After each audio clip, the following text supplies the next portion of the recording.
Ezra chapter 3. When the 7th month had come, and the children of Israel were in the cities, the people gathered themselves together as one man to Jerusalem.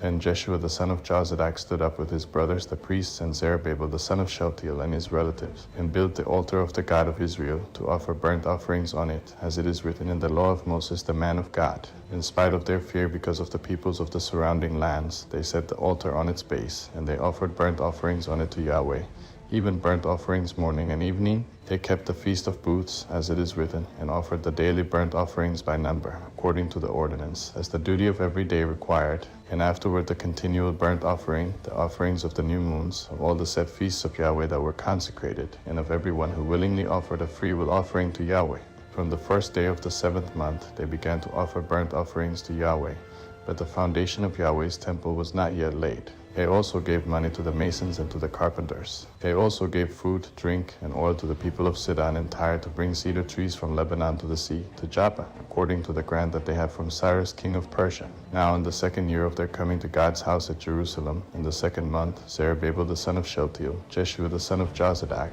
and the rest of their brothers the priests and the Levites, and all those who had come out of the captivity to Jerusalem, began the work and appointed the Levites, from 20 years old and upward, to have the oversight of the work of Yahweh's house. Then Jeshua stood with his sons and his brothers, Kadmiel and his sons, the sons of Judah, together to have the oversight of the workmen in God's house, the sons of Henadad, with their sons and their brothers the Levites. When the builders laid the foundation of Yahweh's temple, they set the priests in their vestments with trumpets, with the Levites the sons of Asaph with cymbals, to praise Yahweh, according to the directions of David king of Israel. They sang to one another in praising and giving thanks to Yahweh, for he is good, for his loving kindness endures forever toward Israel. All the people shouted with a great shout when they praised Yahweh, because the foundation of Yahweh's house had been laid. That many of the priests and Levites and heads of fathers' households, the old men who had seen the first house, when the foundation of this house was laid before their eyes, wept with a loud voice. Many also shouted aloud for joy, so that the people could not discern the noise of the shout of joy from the noise of the weeping of the people. For the people shouted with a loud shout,